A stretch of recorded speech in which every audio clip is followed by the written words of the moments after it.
మిత్రమా, డబ్బు వస్తే నీ చుట్టూ చేరేవాళ్ళు చాలా మంది ఉంటారు. కానీ జబ్బు వస్తే నిన్ను చూసే దిక్కు ఎవరు ఉండరు.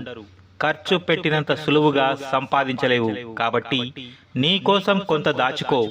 ఈరోజు నిన్ను గొంగలి పురుగు అని అసహించుకున్నవారు నువ్వు సంపాదించావు అని తెలిస్తే నిన్ను సీతాకోక చిలుకలా వర్ణించడానికి మాటలు వెతుకుతారు.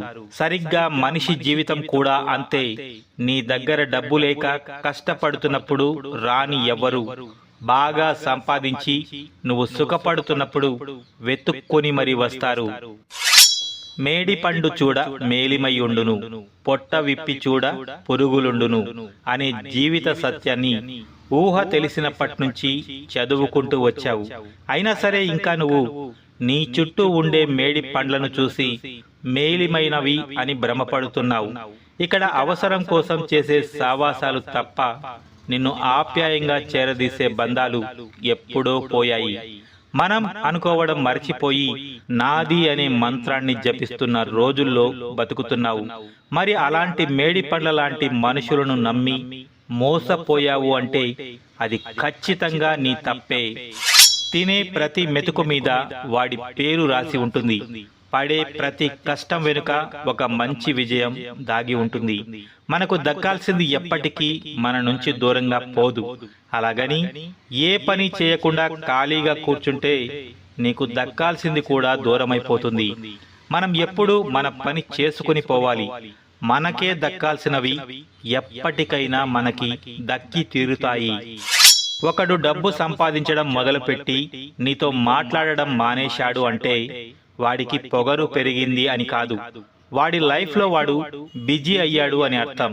ఇక్కడ గమనించాల్సిన విషయం ఏమిటంటే నువ్వు మాత్రం అలాగే ఖాళీగా ఉండి వాడి గురించి అనవసరంగా ఆలోచిస్తున్నావు అని అర్థం.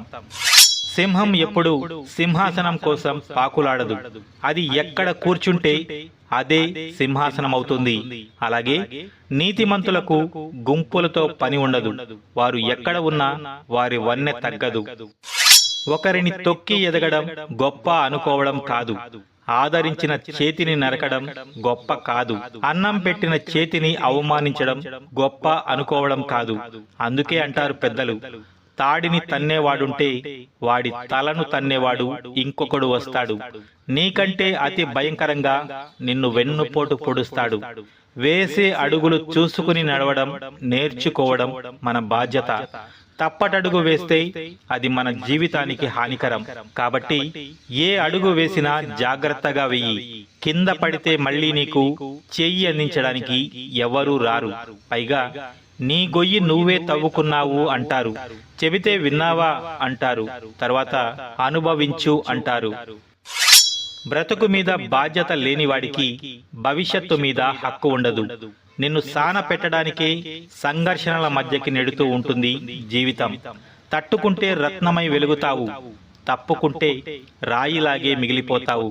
చెడు అలవాట్లు ఉన్నవాడైనా మారతాడేమో కానీ చెడ్డ ఆలోచనలు ఉన్నవాడు మాత్రం జన్మలో మారడు. దేవుడు ప్రతి మనిషికి విత్తనాలు ఇస్తాడు. అవి మరేవో కావు. మన ఆనందం, ఆహ్లాదం, సంతోషం వాటిల్లో ఉంటాయి.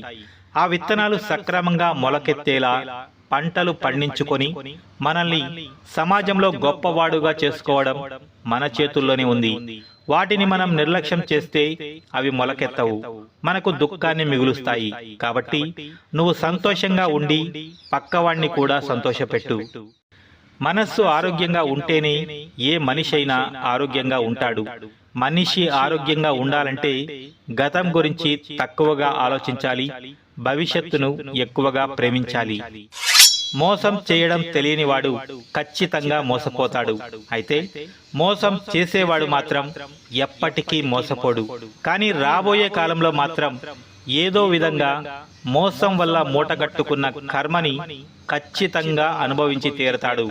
మోసం చేసినప్పుడు వచ్చిన మజా రోజు గడవకుండా భారంగా మారిన రోజున గుర్తుకు వచ్చి తీరుతుంది. ఈ రోజు గడిచిపోతుంది కదా అని అవతలి వాడి నెత్తి మీద చెయ్యి పెట్టేస్తే అదే చెయ్యి నీ మీద పెట్టుకొని నిట్ట నిలువున కూలబడి ఏడ్చే రోజులు వస్తాయి, గుర్తుపెట్టుకో. అందుకే నీ రోజు గడుపుకోవడం కోసం ఎవరిని చెడపకు, ఎందుకంటే ఆ బుద్ధే నిన్ను చెడు చేస్తుంది. నీ జీవితం ప్రశాంతంగా సాగాలి అంటే నిన్ను చూసి ఏడ్చేవారిని పట్టించుకోకు, నీకోసం ఏడ్చేవారిని మరచిపోకు, ద్వేషించేవారి దరి చేరకు, నిన్ను ఇష్టపడే వారి నుంచి దూరం జరగకు, నిన్ను ప్రేమించే వారిని చులకనగా చూడకు, నువ్వు ప్రేమించే వారిని నిర్లక్ష్యం చేయకు.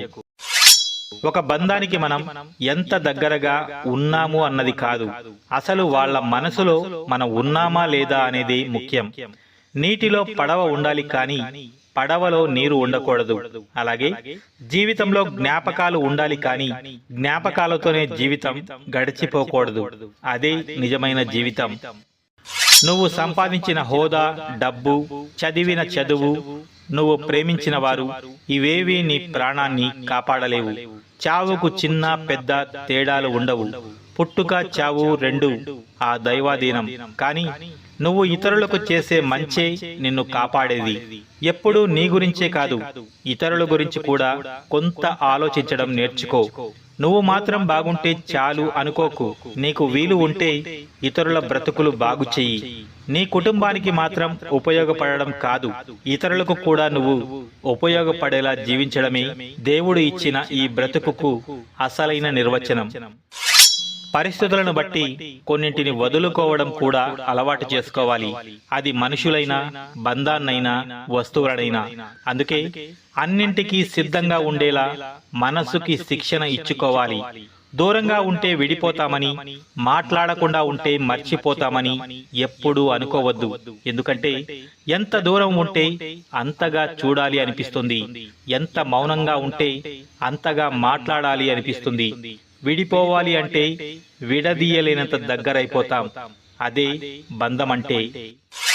నాణ్యతను బట్టి వస్తువు యొక్క ధర, మాట్లాడే విధానాన్ని బట్టి వ్యక్తి యొక్క విలువ ఆధారపడి ఉంటాయి. పనికి మాలిన వస్తువులకు విలువ ఎలా ఉండదో పనికి మాలిన మాటలు మాట్లాడే వాళ్ళకి కూడా అంతే. అనుభవం అంటే భూమి పుట్టక ముందు పుట్టడం కాదు. ఏదైనా మాట్లాడే ముందు ఎదుటి మనిషి మనసు నొచ్చుకుంటుందా అని ఆలోచించి మాట్లాడే బుద్ధి ఉండడం. అది లేనప్పుడు ఎంత వయసున్నా, అనుభవం ఉన్నా వ్యర్థమే. కొన్నిసార్లు నీకు నువ్వే భుజం తట్టుకోవాలి. ఎందుకంటే ఇక్కడ తట్టేవారి కంటే నెట్టేవారే ఎక్కువ ఈ లోకంలో. కొన్నిసార్లు నీకు నువ్వే నవ్వించుకోవాలి. ఎందుకంటే నిన్ను నవ్వించే వారి కన్నా నవ్వుల పాలు చేసేవారే ఎక్కువ ఈ లోకంలో. అలాగే కొన్నిసార్లు నీకు నువ్వే ఓదార్చుకోవాలి. ఎందుకంటే ఓదార్చే వారి కంటే నిన్ను ఏమార్చేవారే ఎక్కువ ఈ లోకంలో. మీరు చేసింది ఏదైతే ఉందో అది తిరిగి మళ్ళీ మీ ముందుకే వస్తుంది. దీనికి ఏ తేడాలు ఉండవు. మీరు దాసుడి కొడుకైనా సరే, లేక కృష్ణుడి పుత్రుడైనా సరే, మీరు అనర్థాలు తలపెట్టడానికి ప్రయత్నిస్తే మీకు కూడా అనర్థమే జరుగుతుంది. చెడు కర్మలు చేస్తే వారికి చెడే జరుగుతుంది. శుభం కోరి యజ్ఞం చేస్తే శుభాలనే పొందగలుగుతారు. అదే అశుభమని అగ్గి పెడితే ఎంతటి వారైనా కాలి బూడిదైపోతారు. కాబట్టి మీరు చేసింది ఏదైతే ఉందో అది తిరిగి మళ్ళీ మీ ముందుకే వస్తుంది. బలమున్నవాడే గొప్పవాడైతే వాలిని మించిన బలవంతుడు లేడు. చదువుకున్నవాడే గొప్పవాడైతే రావణుణ్ణి మించిన పండితుడు లేడు. కాని గుణమున్న రాముడు మాత్రమే గొప్పవాడయ్యాడు. ఎందుకంటే నీ గొప్పదనాన్ని నిర్ణయించేది నీ గుణం మాత్రమే. పంచదార తీయగా ఉందని ఎక్కువగా తినడం ఆరోగ్యానికి హానికరం. అలాగే మనుష్యుల మాటలు తీయగా ఉన్నాయని నీ బలం, నీ బలహీనతలు అన్నీ పంచుకోవడం కూడా నీ జీవితానికి హానికరమే. నిలబడి ఆలోచిస్తే అద్భుతాలు జరగవు. నిరంతరం శ్రమిస్తేనే విజయం నిన్ను వరిస్తుంది.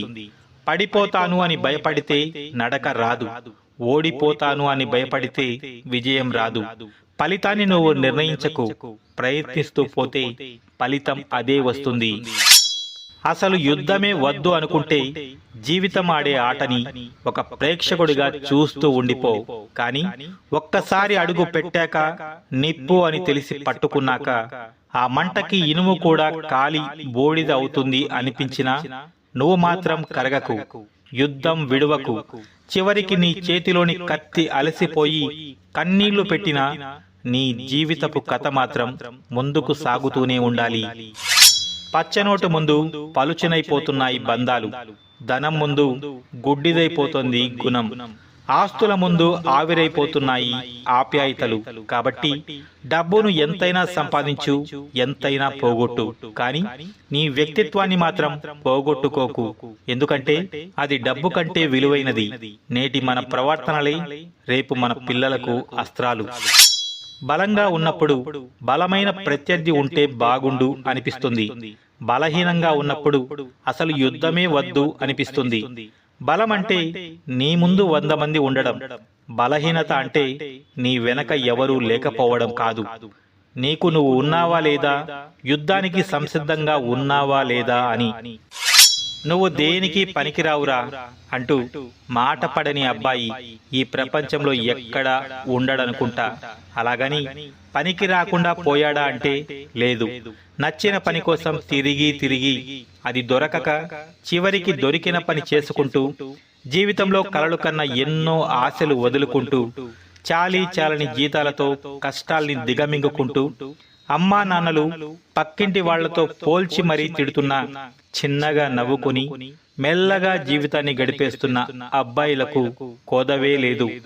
మీకేముందులే అబ్బాయిలు అనే ముందు 20 ఏళ్లు దాటినప్పటి నుంచి 60 ఏళ్లు పూర్తయ్యే వరకు కుటుంబాన్ని లాగే బండెద్దులు ఈ అబ్బాయిలు అనేది మాత్రం గుర్తించుకోండి. వాళ్ళని అర్థం చేసుకోకపోయినా పర్వాలేదు, మీరు మాత్రం వాళ్లకు కొత్త తలనొప్పిని తెచ్చిపెట్టకండి. ఇట్లు దేనికి పనికిరాని ఒక అబ్బాయి. ఎదుటివాడు తప్పు చేసిన ప్రతిసారి దాన్ని కొండంత చేసి అందరికీ చూపించడం కాదు. అలాంటి తప్పు నువ్వు చేసినప్పుడు నిన్ను నువ్వు సమర్థించుకోవడం కూడా గొప్ప కాదు. అసలు ఈ ప్రపంచంలో ఎవరూ తప్పు చేయడు అనుకోవడం ఎంత మాత్రమూ గొప్ప కాదు. మనవాడు చేసిన తప్పును కప్పిపుచ్చి నీకు పడనివాడు చేసిన తప్పును వేలెత్తి చూపడం గొప్ప కాదు. తప్పుని సహజంగా భావించడం గొప్ప. ఆ తప్పుని మళ్ళీ జరగకుండా చూసుకోవడం గొప్ప. అర్థమైందా? మన జీవితానికి మూల సూత్రాలు చదువు, సంస్కారం. చదువు తల దించనివ్వదు, సంస్కారం తల వంచనివ్వదు. జీవితం నేర్పించేది ఒకే ఒకటి, దేనికి ఎదురు చూడవద్దని, దేనికి ఆశపడవద్దని, ఎవరి మీద ఆధారపడవద్దు అని. నీ ఆత్మవిశ్వాసమే నీకు ఆయుధమని. అలాగే నీకు నువ్వే తోడుగా ఉంటూ ఎదుటి వారికి నీడగా తోడుగా మారమని, నీ గమ్యం వైపు ముందుగా సాగిపోమ్మని. జీవితం మనం అనుకున్నట్లు ఉంటుందని ముందే ఊహించుకోకండి. ఎందుకంటే పరిస్థితుల వల్ల మనం ఊహించుకున్నది నిజం కాకపోతే ఎంత ఆనందాన్ని అనుభవిద్దాము అనుకుంటున్నామో అంతకు మించి రెట్టింపు బాధను భరించాల్సి వస్తుంది. జీవితంలో సెటిల్ కావడం అంటే అందరికీ గొప్పగా కనిపించే స్థాయిలో ఉండడం కాదు. నీ మనసుకు తృప్తినిచ్చే పనిని చేయడం, నీ మనసును అర్థం చేసుకునే మనుషులతో కలిసి బ్రతకడం. తమ సమస్యలను నీతో పంచుకునే వారిని చిన్నచూపు చూడకు. నీకు చెప్పారంటే వాళ్ళు అసమర్థులు అని కాదు, నీ మీద ఉన్న నమ్మకం అని తెలుసుకో. ఒకరి అదృష్టాన్ని ఎక్కువ చేసి చూడకు, ఇంకొకరి దురదృష్టాన్ని తక్కువ చేసి చూడకు. ఎందుకంటే ఎవరి తలరాత ఎప్పుడు ఎలా మారుతుందో ఎవరూ చెప్పలేరు. సముద్రానికి ఎటువైపు చూసినా నీరే కనిపిస్తుంది, కానీ గుక్కెడు నీళ్లు కూడా తాగడానికి పనికిరావు. అలాగే నీ చుట్టూతా ఎన్ని బంధాలు ఉన్నా మన అనుకున్న భావం ఎదుటి వారిలో లేకుంటే నువ్వు ఎంత తాపత్రయపడినా అది వృధా ప్రయాస మాత్రమే అవుతుంది.